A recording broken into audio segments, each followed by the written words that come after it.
What are the absolute best kettlebell exercises you can do to build a wide, dense, more muscular back? And what type of routine is best to deploy if you've got that goal but are running short on time?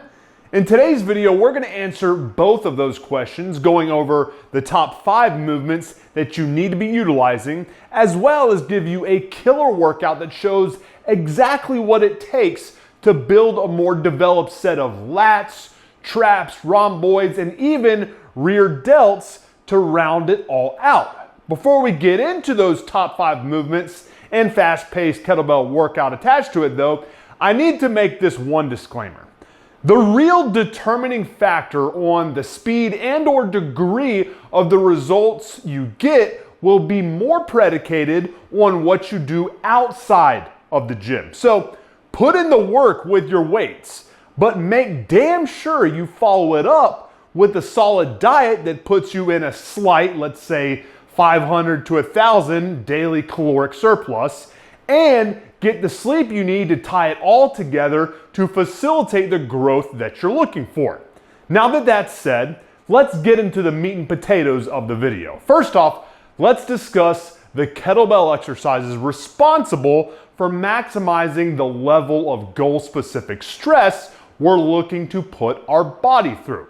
As I always tell you, the magic's in the movement. So for the sake of simplicity as well as exercise variation, we're gonna discuss the top 5 movement patterns that you should be utilizing, with the understanding that within each movement pattern that we're gonna do, you can alter them with, let's say, bands, adjusted rep tempo, or whether the load is offset or double kettlebell in nature.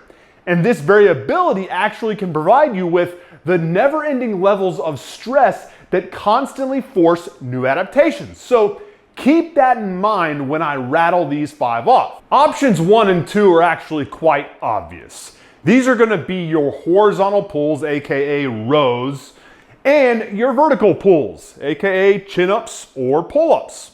After that, we've got our hinge-based exercises.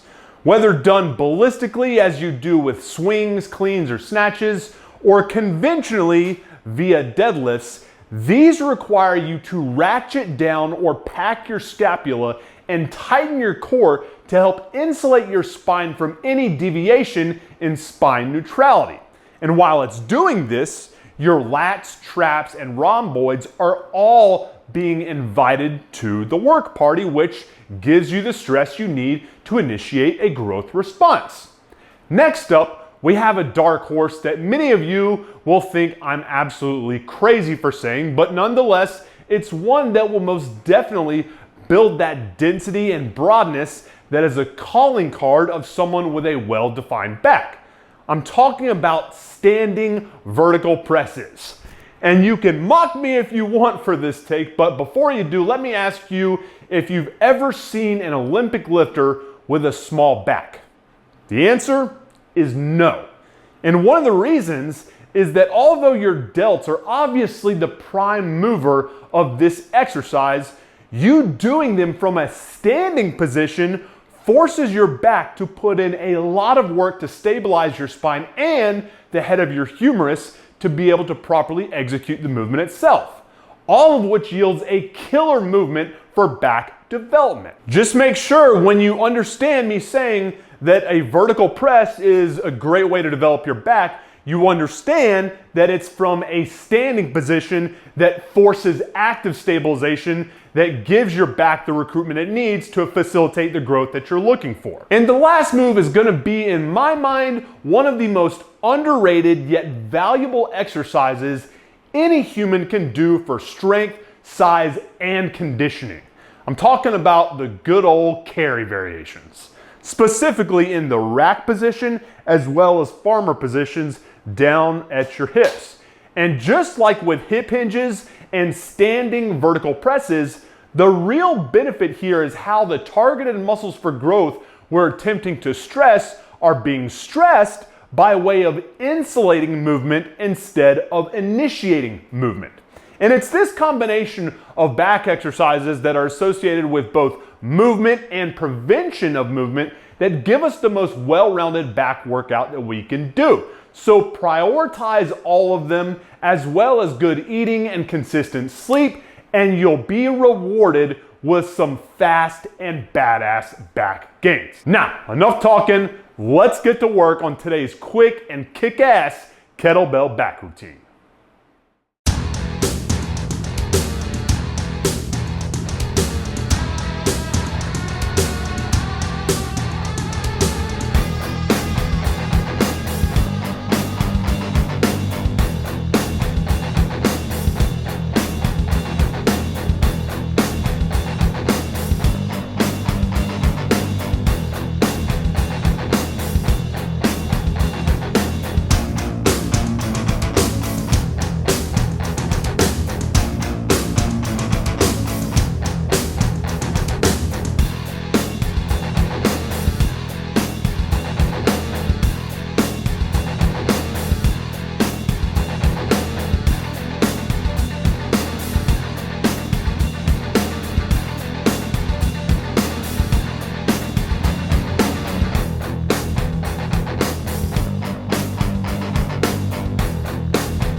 And there you have it, guys. Just a picture-perfect example of the type of quick, intense, well-rounded, and consolidated kettlebell workout that will help you build a beautifully big and badass back.